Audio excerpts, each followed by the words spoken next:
हम बातचीत की शुरुआत श्रीलंका से करें, तो हमें एक चीज़ गौर करनी होगी कि दरअसल हम राष्ट्रपति को किस रूप में देखते हैं। कोई भी देश अपने राष्ट्रपति को किस रूप में देखना चाहता है।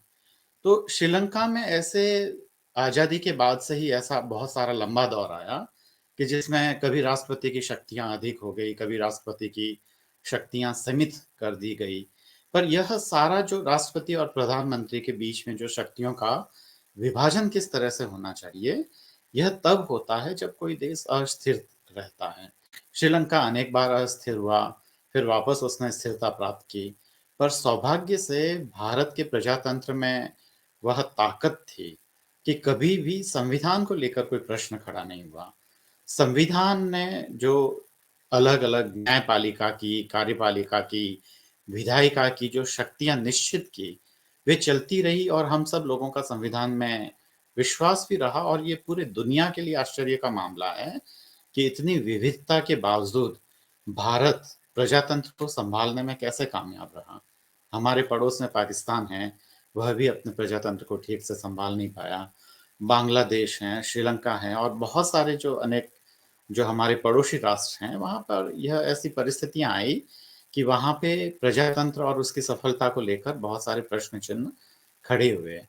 पर अब जहाँ तक राष्ट्रपति को हम किस भूमिका में देखना चाहते हैं और हमारी संविधान सभा क्या चाहती थी और हमारा संविधान क्या कहता है, तो मैं श्रीलंका से मैं वापस लौटना चाहता हूँ और इससे मेरी खुशकिस्मती कहना चाहिए कि जो संविधान सभा के जो अंतिम जीवित व्यक्ति थे, बलवंत सिंह जी मेहता। तो बलवंत सिंह जी मेहता से मिलने का सौभाग्य प्राप्त हुआ। उस समय मैं स्कूल में हुआ करता था और स्कूल में एक बच्चे की जो सहज उत्कंठा होती है, कुछ जिज्ञासा होती है, वो राष्ट्रपति ऐसे ही उल्टे-सीधे प्रश्न किया करता है, अच्छा राष्ट्रपति क्या होता है? प्रधानमंत्री क्या होता है? जो बच्चों की पर मुझे अब याद आता है, मुझे ठीक से तो नहीं है, उन्होंने ये कहा था कि जब संविधान सभा और बाद में बलवंत सिंह जी मेहता ही नहीं, बहुत सारे और भी लोगों ने कहा, जो संविधान के व्याख्याकार हैं और जिन्होंने अलग-अलग बहुत बड़े जो विद्वान कहे जाते हैं संविधान के विशेषज्ञ, प्रोफ़ेसर्स भी हैं उनमें बहुत सारे कानूनविद हैं। तो हमारी संविधान सभा का यह था कि क्या हमारा राष्ट्रपति केवल एक सजावटी पोज़ीशन होना चाहिए, जैसा कि इंग्लैंड में है, जैसा कि यूके में है? तो कहा कि नहीं वैसा नहीं होना चाहिए। अगर केवल वह सजावटी हैं, तो हम इतना बड़ा उसको जो सम्मान क्यों देना चाहिए या क्योंकि इसका एक दूसरा कारण यह भी था क्योंकि हमने जो शासन की प्रणाली जो ग्रहण की थी, वो हमने ब्रिटेन से ग्रहण की थी।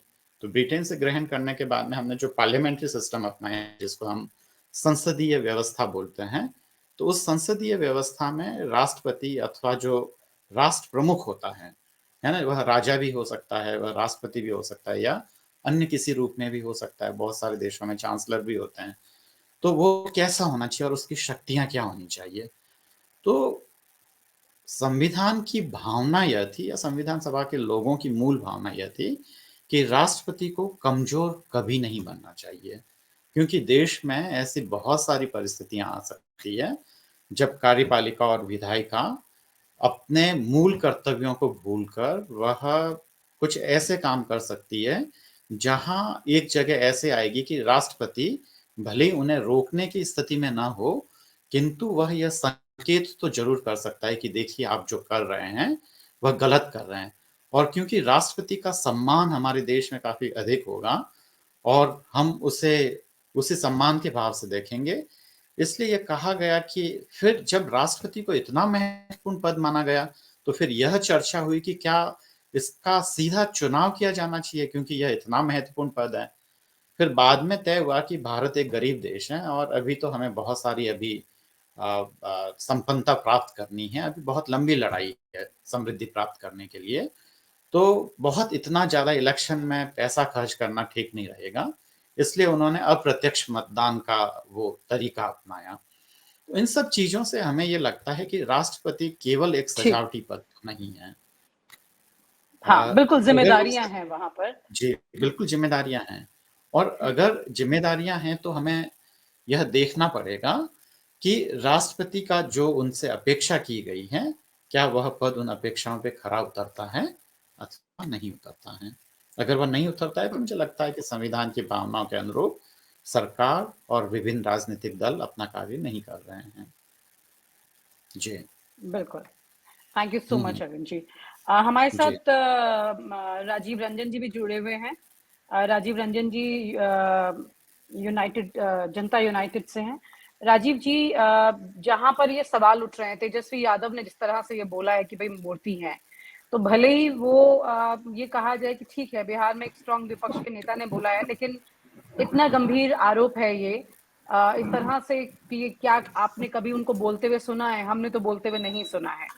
ये लोकतंत्र में एक इतने बड़े पद के लिए जब ये बात कही जाती है, तो जाहिर सी बात है एक सीरियस नोट पर इस बात को लाना पड़ेगा। ये एक सिर्फ नजरअंदाज करने वाली स्थिति की बात तो नहीं है।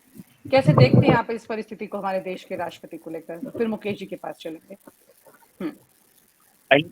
और आप हमसे जुड़े रहने के लिए सब्सक्राइब करें YouTube पर, फॉलो करें ट्विटर पर और लाइक करें Facebook पर। और ज्यादा जानकारी के लिए आपको टाइप करना होगा सिर्फ न्यूज नशा।